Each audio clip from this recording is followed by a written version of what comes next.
Welcome to the fastest stop in town. Today on Masechtas Gittin Dav Zayin, we're going to begin on Vav Amud Beis, 2 lines from the bottom. Amar Rabba Babar Chana Had Amri Rabbanan. The Rabbanan mentioned this. This is in the second parak in B'Mem Likin. Shloish Devar B'Sarch Adam Lomer B'Sarch Beso Erev Shabbos Im Chashecha. There's 3 things that a person is supposed to say in their home before sunset.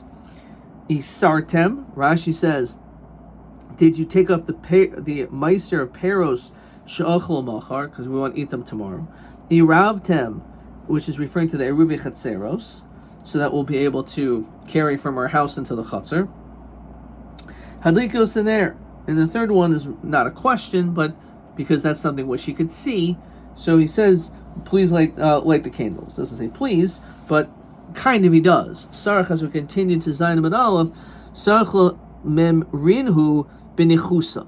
He has to say it in a gentle fashion, so that it will be accepted. And therefore, this is what we mentioned in yesterday's daf about not having an Amy Sarah, having a lot of fear in your house, but rather you have to speak in a calm, relaxed fashion.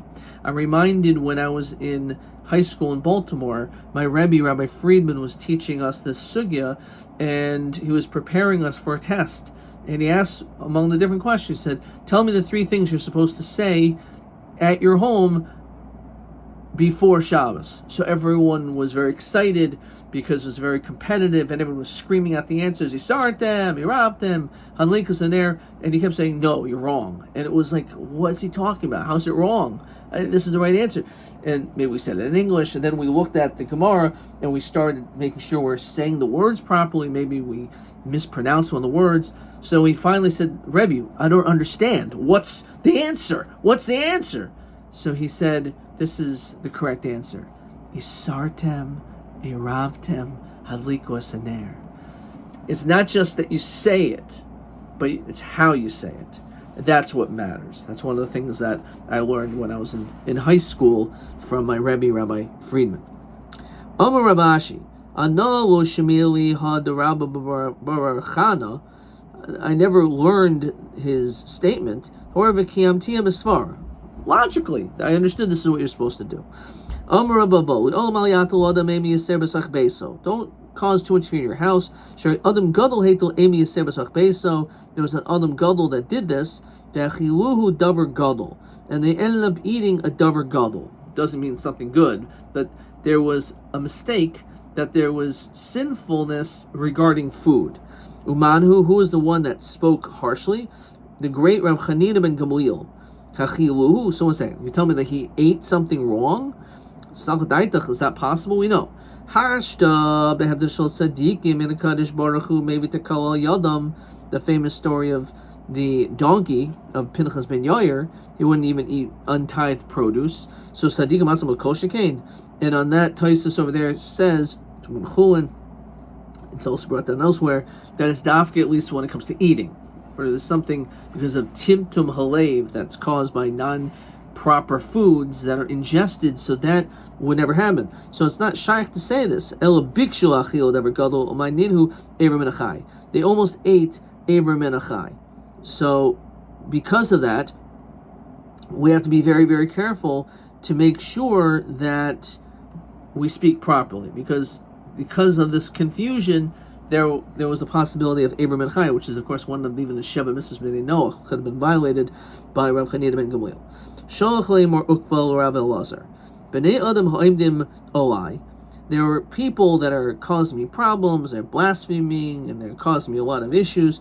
I actually have the ability to be able to turn them in and get them into some serious trouble. I can do it. Can I do it? Am I allowed to? Should I do it? So the reason why we bring this down is because we mentioned the notion of sirtut, about having etchings on your Sifrei Kodesh, like on a Torah, for example, you have to have these lines. So too, when you write a certain amount of words, fine. So sirtid v'kasavle, so he did sirtut, that's the whole point of it, and he wrote, Amarti, the pasuk in Tehillim, Eshmura daracha, you should guard my way. Michata b'lshoni, from sinning with your tongue. What does that mean? So Eshmura lefi machsoim. So it continues, guard from with a muzzle b'od rasha l'negdi, when there's a rasha who is opposing me. So apal pi rasha l'negdi, even though this guy may be a rasha to you, Eshmura lefi machsoim. It's better to put a muzzle on your mouth. Namely, even though you could speak up, don't do it. So Shalach Le said, okay, become it starly tuva. He's caused me undue anguish. I can't withstand it anymore. So Shalach Le, so he sent back, and it's interesting, here it doesn't say Sirt of the Kasav, it just says Shalach Le, it doesn't say he wrote it. Dom Hashem v'ticholel lo. Be silent to Hashem and basically turn to him in prayer. Dom Hashem v'hu yapilem l'cha chalom chalolim. They'll end up falling many bodies. So hashkim hari b'leihem l'beis hamedrash. You should get up and stay early and stay late in the shul and learn Torah. V'hein kohen me'elehen, and they will end up self-destructing, which is often the reality. When you're dealing with someone who is a rasha, you don't need to intervene because they are problematic unto themselves. So you may just be the direction where they're causing problems today. But if they're individuals who are wicked, you don't need to be involved because they're engaged in self-destructive behavior, and therefore it's going to affect them anyway. After these words came out of his mouth, so Geneva, rather, he was the person who was involved. Sounds like the Geneva Convention. He was the one who was causing a lot of anguish and pain. So as soon as Rabbi Eliezer said this to the message to Mar Ukva, so Geneva was taken away anyway. So Shalach Le Mar Ukva, they sent the message now to Mar Ukva, who was the one. Shalach Le Mar Ukva. First one was Mar Ukva sent to Rabbi Eliezer. Zimra Minolan de Aser. How do we know that a person is not allowed to engage in song? So Sirtut v'Kasav, again, the din of Sirtut. Al Tishlach Yisrael El Gil Ba'amim. You should not send Yisrael to the lightheadedness of the nations.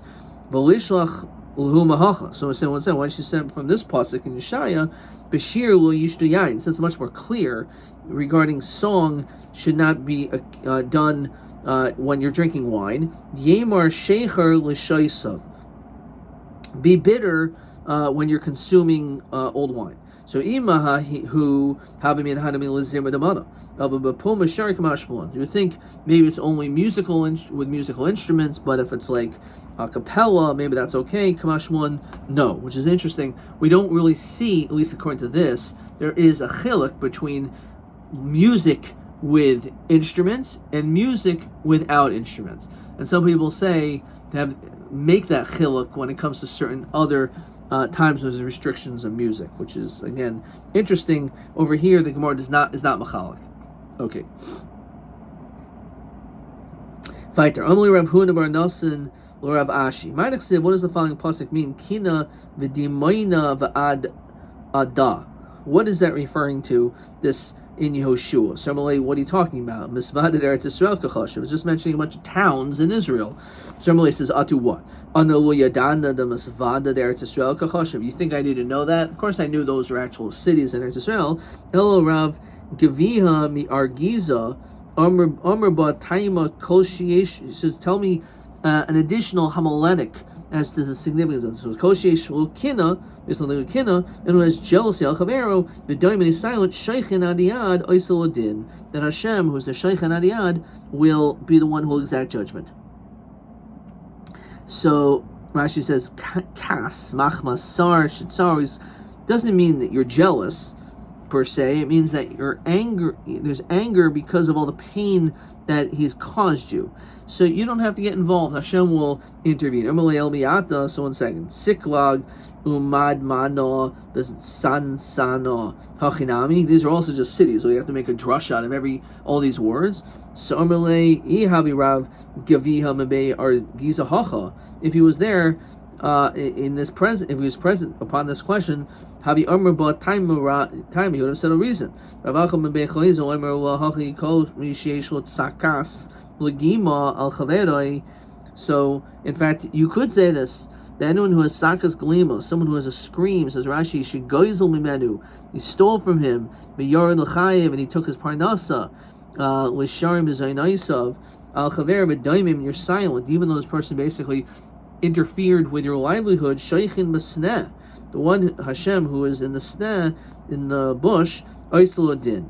Armalei reish galusam Rav Huna kalila manolan de aser. This is actually Gemara, the very end of Masechta Sota, that there were certain things bizman she'ein habeis hamikdash kayim that we asered, and one of them was a kalila, this special garment. Says Rashi, shahayu oisin ataros lechasanim, this type of hat in which the groom wore, yeshel zahav kesev, some were gold and silver, tzevu ois, that were dyed umit sayaros begafres amelech, had salt and sulfur, yeshel vered v'hadas, some of them were made with roses and myrtle. So amalei midrabanan. So he says it's actually din derabanan, did not the pulmus shel as passionus, which again, this is, we learned this very recently. Gazro ataros chasanim yal irus. He made exer against ataros chasanim and also on irus. So adahachi, the Gemara over there explains. Adahachi, in the meanwhile, kam Rav Huna lafnuye. So he got, Rav Chisda got up. It was Rav Huna got up. Says. So first of all, we see Irus. Rashi tells us, the parak Batra the Sota, obviously it's the last parak. Tavo dechad puma v'huzug hamekashkesh. It was a clapper, or a bell with like one clapper inside of it. Armalei Rav Chisda Kruksiv Koyimar Hashem Elokim Haser Hametznefes.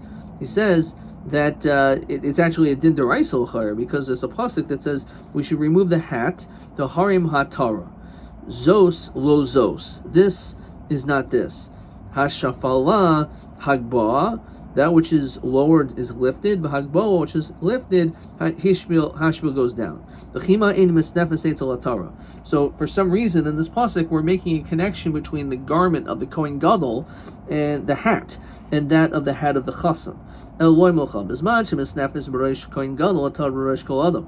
Nistalka misnefes b'rosh Kohen Gadol nistalka atar b'rosh kol adam. So that's the connection. As long as the Kohen Gadol can wears his hat, namely there's a Beis HaMikdash, so then you can wear this ataros chasanim. But if not, not. Adahachi, in the meanwhile, also Rav Huna ashkachinhu dehavi yasfi, who's sitting amalei elokim rabbanon. What do you mean? It's not a pasuk. I know you call it a pasuk, but it's the din rabbanon. El chista shemoch. Chista is your name. The chistoyin milach, and your words are gracious. So in Rashi, Rav Chisda Talmuda shel Rav Huna havi. Rav Chisda was actually the student of Rav Huna. V'lohaya meishe b'fanav. He actually wasn't in front of him at the time. So he said, "Elakim Rabbanan inu asa elmud Rabbanan ukra ba'Torah shel Melech Mayri." Actually, it's referring to that Torah of the king that Shahayim is Nave, who was prophesying Shetibatel HaKahuna v'yigo Sidkia b'Goyla, that eventually the kahuna will be batal and that Sidkia will be exiled. Ravina Ashka, so it's not really talking about the a hat of a chasen. Ravina Ashkhe Lamar Ravashi dehavi Gadol Kalil Brate. The interesting thing enough is he caught, if you will, Marba Ravashi, who was making this type of a special hat for his daughter for her wedding. What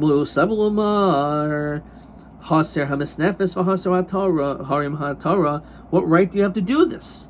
We just learned before you're not allowed to have this when it comes to a wedding. Armalei said, yeah, you're right. That's Dumit Kohen Gadol. Begavri, Avabanashi Lo. The whole connection is a hat of a man, the Kohen Gadol. Therefore, another man, a chassan, can't wear that hat. However, when it comes to a woman, a kala is allowed to. TA 5. Heich Gadol Marba Ravashi Kalila Brate. How did he make this hat for his daughter, who's a kala? Hadarshina Hasim Nefes Harimatara. So again, as we said, the Isser is only for men. Domi the Kohen Gadol. All right. So my zos lo zos, and then the pasuk over there in Yecheskel says this is not this. So Darsh Rav Avira Zimna Mishmei Rabbi Zimna Mishmei Rabasi. Sometimes it's said by him, sometimes in his name. B'Shashem Hakadosh Baruch Hu Yisrael. The time when Hashem says Haser Misnefes V'Harim HaTorah, that you should remove the hat of the Kohen Gadol and that of the Chosin. Amar Malchi Yisrael Sam Hakadosh Baruch Hu Baruch Shalom. They said to Hashem, listen, Zos Lehen Yisrael. Zos. This is the word Zos. This is what's going on to the Jewish people. Shekdimu Afnecha B'Sinai Nasal Nishma. Armelahen lo zos. So it's what zos and lo zos. Lehen Yisrael shishbiu es hagvoa. He lowered that which is high. V'higbioi es hashafel, and they lifted up that which is insignificant. Doesn't really say what it is, but that's the idea, that we our priorities are all messed up.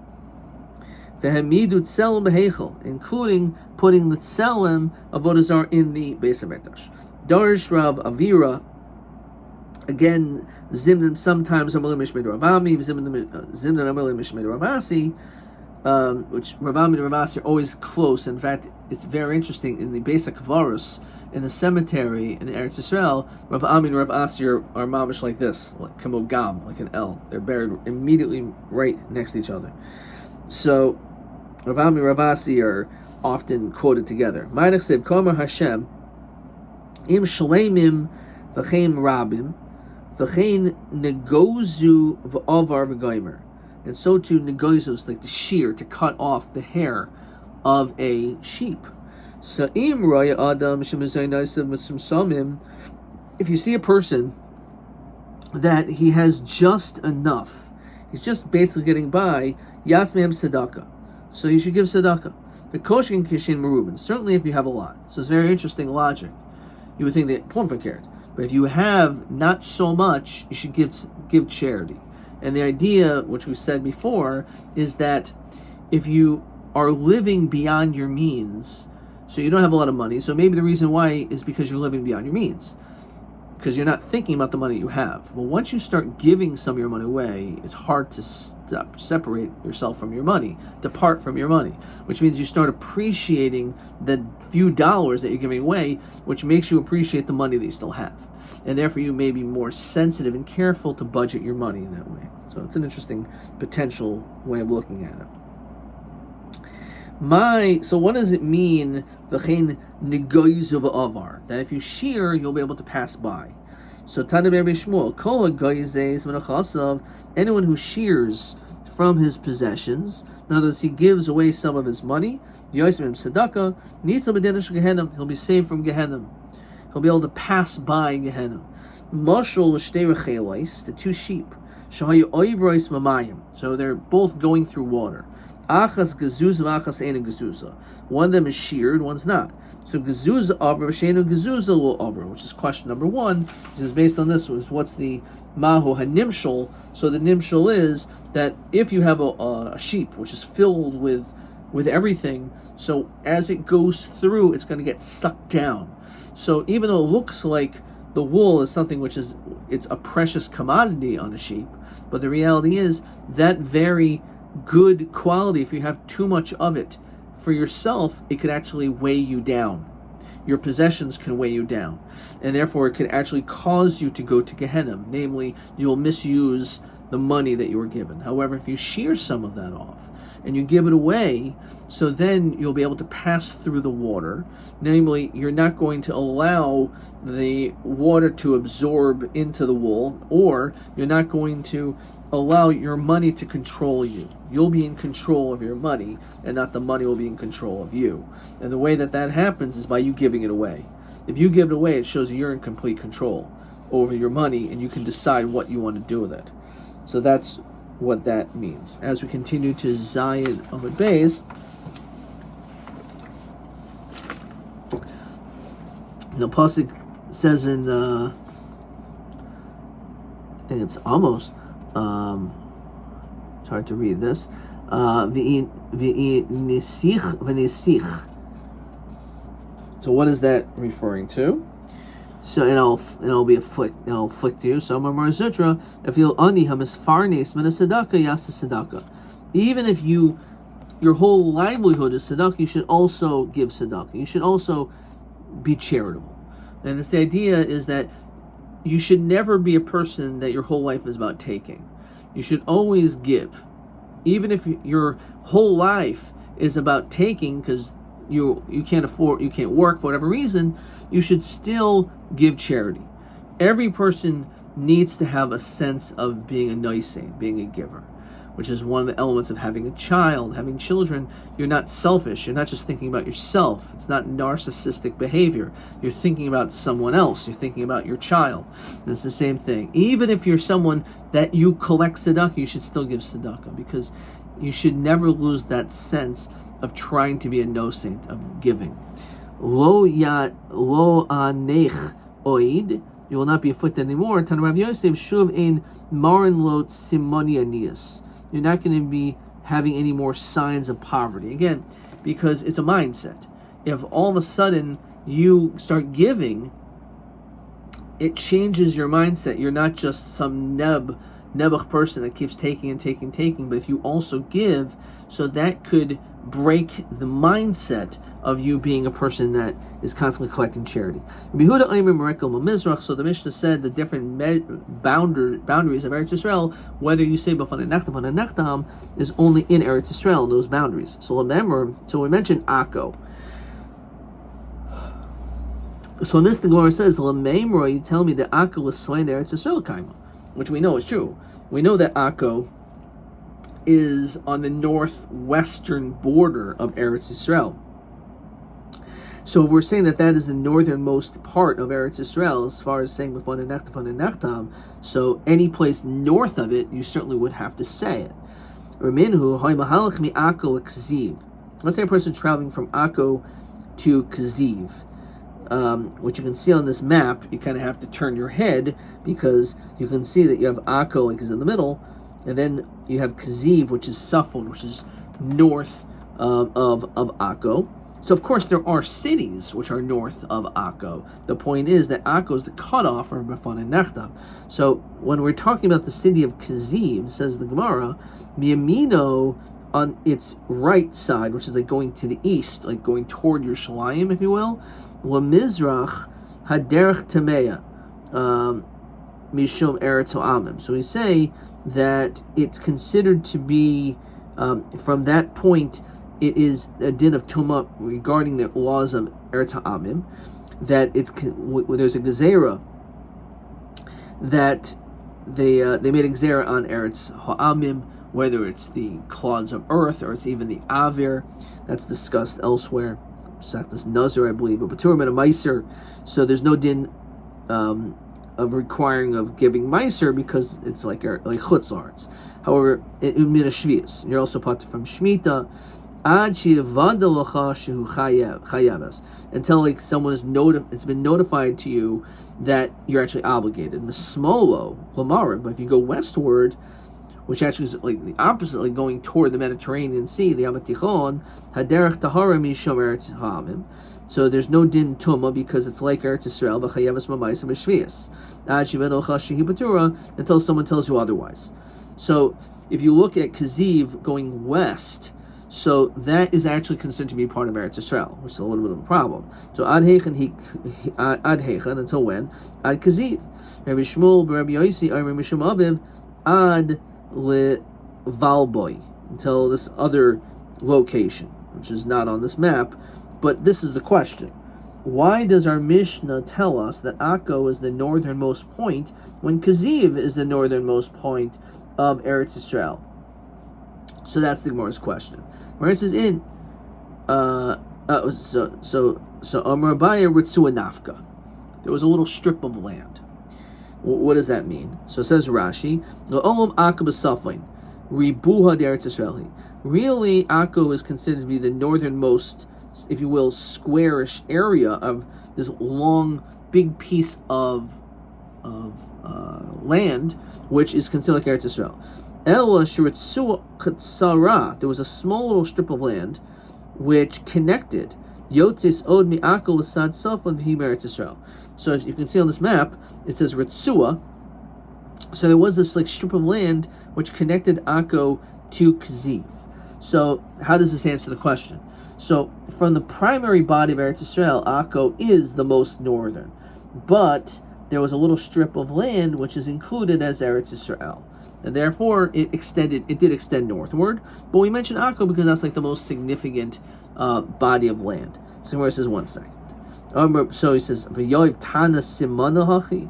Does the Tana really give a simon like this? Says Rashi, "Atamuhi matamo." So wonder, Mi chashiva chada etzua. Do we really care about one little strip of land? Las nuche Tana simana la. So where it says in, yes, every piece of square footage of Eretz Yisrael is choshev. Karnami yoiv simana. In fact, the pasuk also does. So the chsiv v'yomer hini chag Hashem b'shiloi, that there was a holiday in Shiloh, miyomim yamima, which is from year to year, from season to season. Asher misfainul beis El, which went from the northern post to Beit El, and then Mizracha Hashem from the east. La masila ha'ola mibeis El, from this path that ascended from Beis El, Shechema, uminega from the south, Lilvona, Yomra Papal, Mizracha Shel Matzilah. The pasuk uses a description with just a small little path. Just that's what it's referring to. So therefore we see clearly that we do sometimes mention something which is seemingly insignificant, says Rashi. To the north of Beis El, when it says the east, it's referring to this small strip or path of land. Fine. So again, we do see elsewhere that the Torah does consider even something which is seemingly small and insignificant as valuable to mention.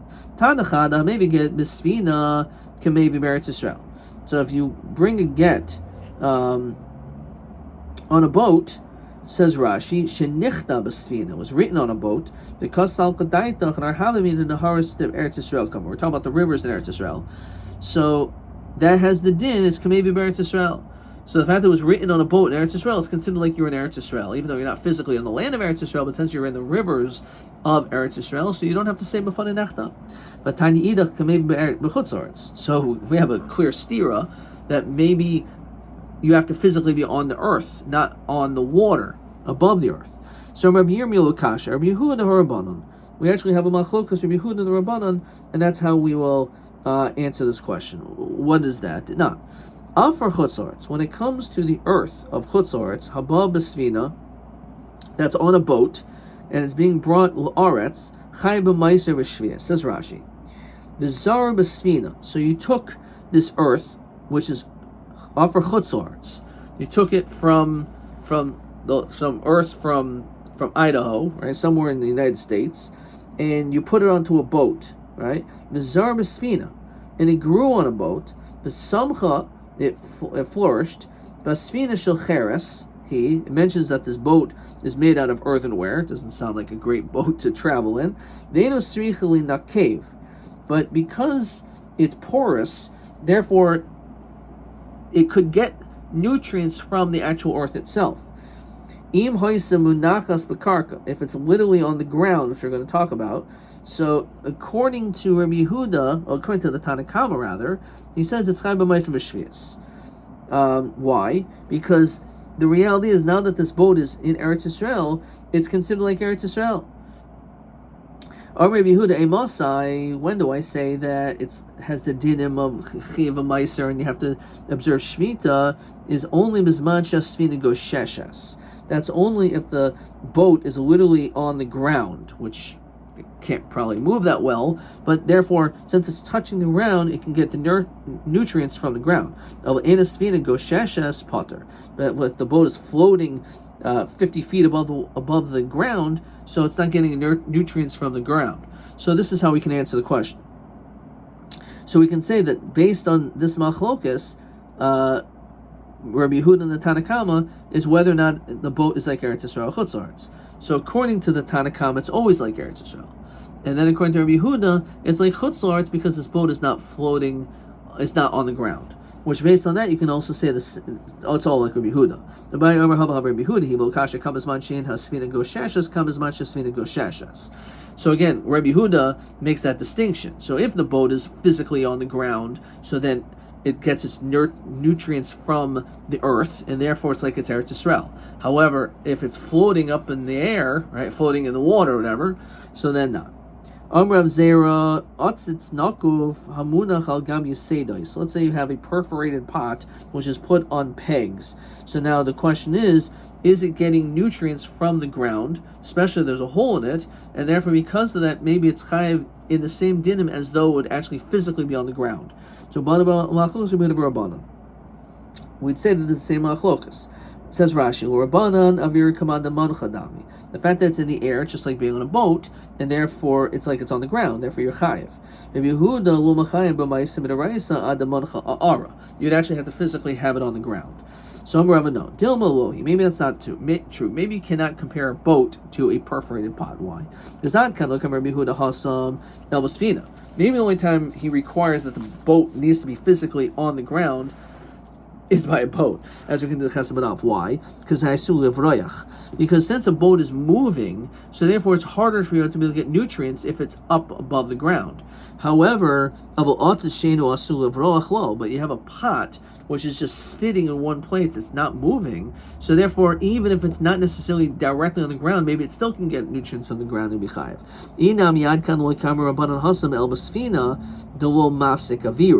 Maybe the reason why the Tanakama doesn't make a distinction, even if it's above, it's not touching the ground by a boat, is because the water is kind of like connecting the boat to the land, and therefore it's almost like it's on the land anyway. Why? Because because the water is like connecting it to the earth, so it's almost like it's mamish on the earth. However, when it comes to a flower pot in which there's this airspace blocking it in between, so then maybe he would not say that din. Okay, we're going to stop here. Let's look at question 2. Ma hasvaru l'chalik bein din l'maiser ba'otzitz nokul v'amunach al gam yasedos l'din maiser asfina depli Rabbanan Rabbi Yehuda. So as we said, according to Rabbi Yehuda, maybe we're more strict when it comes to a boat because it's moving, but not by a flower pot. Or maybe, as the Rabban say, maybe we're more lenient by a boat because the water is almost like connecting it to the ground. However, when there's airspace, maybe we'll be more strict. Ad kan.